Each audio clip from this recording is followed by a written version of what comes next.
Hi, thanks for joining us today. My name is Kathleen. I'm Anne. And I'm Virginia. I'm Sean. And I'm Victoria. Today we are going to be covering a modern-day issue regarding the underrepresentation of women in science, technology, engineering, and math, otherwise known as STEM. We would like to share with you some of the barriers contributing to the lack of women in these fields, as well as inform you about the different school-based interventions that can help encourage and support more girls and women to be interested and engaged with STEM. First, I would like to acknowledge that the number of women in STEM has steadily increased over the years, with approximately 57% of women obtaining bachelor's degrees in science.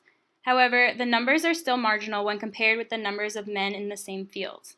For example, we see women comprise only 18.2% in computer science, 19.2% in engineering, and 43% in math and statistics. These trends are also applicable to the number of women represented in the science workforce.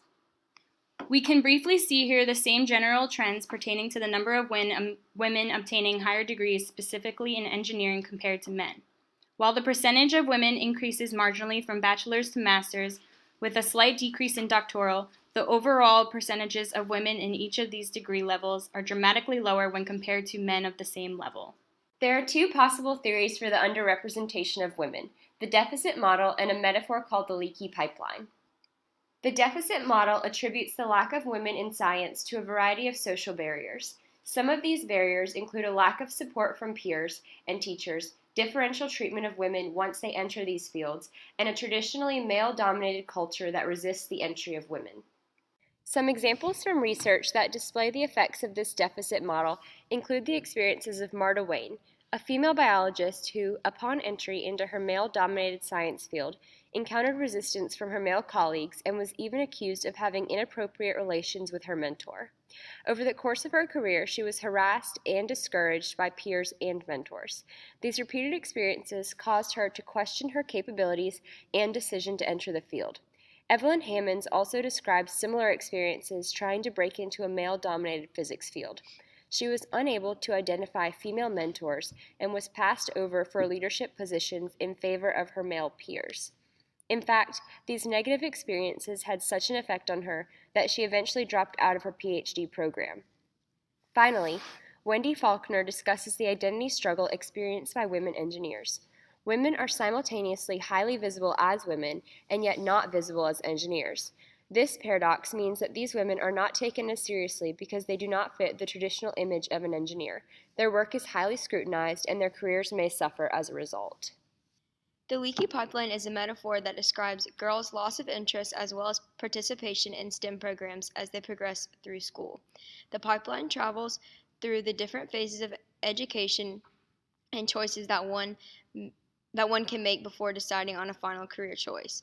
The first stage is when women are applying to colleges and have an interest in a STEM field but ultimately change their minds when selecting a field of study. The second stage is when women start their STEM program within their college but change their major before they graduate. The last stage is when students leave the pipeline after graduating with a degree in a STEM field but choose a different career path. What is similar within all of these leaks throughout this pipeline is the fact that men leak less than women. What is left is this sex-based filter that removes one sex from the stream and leaves the other to arrive at the end of the pipeline. Some factors influencing this leaky pipeline can include the absence of encouragement from teachers, lack of resources necessary to pursue their interests, self-doubt about success in a STEM career, as well as a lack of information about opportunities for further education and careers in STEM fields. It is easy to find these kinds of examples in research, but we wanted to see if students our age experience these problems in real life. Elise Harkins, and I'm in computer science. Caroline Law, and I'm in computer science. So I would stay after school to work on the projects, and students from higher courses would come and work on theirs as well. So I had several boys after school that would lean over my shoulder and look at my work and decide that I was not doing it to the speed that they did, and that maybe I should be put down for the fact that I was not quite as apt as they were. So I felt pretty discouraged. I felt like I wasn't good enough and that I was constantly being made fun of for being as smart as the guys. It's definitely a big issue. You can tell we're way outnumbered by the guys, even in college and high school, everything.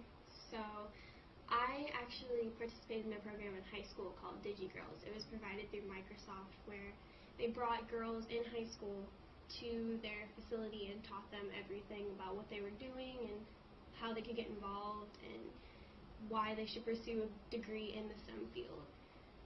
That is probably the biggest reason why I was encouraged to go into a STEM field. I felt like they really promoted the fact that I was smart enough to do this and that I should do this. I feel like we need to have more programs like that, just to pump up girls and say, you are smart enough to do this. Society doesn't need to tell you whether or not you are. Like, you are smart enough. And I feel like if we implement more programs like that, then we'll get more girls in STEM fields. I'm doing my part by co-leading a program called Sparks. It's Students in Programming and Robotics and Computer Science, and I teach middle schoolers and high schoolers basic computing concepts so that when they get into high school and college, they have a better chance of getting into STEM or just computing and computer science in general. I definitely feel like the only people that put me down are the guys I'm going to school with. I don't know if maybe they're threatened by the fact that there's girls in that field, but I feel like I'm constantly told that I'm not quite as fast as they are, and anytime we do work together, it's just, I feel like I'm not good enough. Because it's socialized to be like a boy thing to do, we're always encouraged to do things that are more girly, and it's not like people are actively trying to do that. It's just what happens because that's where society is right now. Okay, so now that we've seen that those issues exist, how do we go about addressing them? So through our research, we found some great examples of initiatives that give opportunities to support and encourage girls who are interested in pursuing STEM fields. These include mentor programs, summer camps, and teacher training programs. Mentoring programs have shown to be one of the great opportunities for intervention in assisting with the gender gap through our research. In Stoger's article, a study was conducted where the effectiveness of a year-long e-mentoring program for 11 to 18-year-old girls was investigated. This study consisted of an experimental group with an assigned mentor and a control group placed on a wait list. The girls communicated with mentors via email, via calls, video calls, and a forum post board. Pre- and post surveys indicated that the experimental group with mentors maintained their interest in science fields, whereas the control group on a waitlist had a decreased measure of interest in science. Interestingly, the girls on the waitlist maintained knowledge about science activities and opportunities, but experienced a decline in their own assessment of their science capabilities. This suggests that it's not a lack of knowledge that prevents girls from entering these fields, but rather a belief that they cannot effectively use this knowledge. The study shows that mentors are vital in providing support for self-concept, goal setting, and academic decisions, which is why we think that mentor programs are important to integrate into school curriculums for young girls and boys. Summer camps are another example that allow students to connect with teachers in STEM topics and engage themselves in STEM activities while being surrounded by a mentoring staff that is supportive of boys and girls interested in STEM fields. A great example includes Natsier's study, where he investigated the effect of science camps on students' attitudes towards science. M2T2, which stands for Maximizing Motivation Targeting Technology, is a summer camp for boys and girls where a group of students from a certain demographic participated in a camp with their teachers of STEM topics. The camp was taught by undergraduate college students who engaged teachers and students in STEM activities and encouraged them to work alongside each other. The camp was very successful in reducing the gender gap in STEM. A pre- and post-camp survey showed that before participating in the camp, boys were found to be ranked higher in positive attitudes towards STEM. Post-camp surveys showed that males only ranked higher in 3 of the STEM topics rather than all areas of STEM. This post-survey indicates that they succeeded in eliminating a large portion of the gender gap and improved girls' attitudes towards science.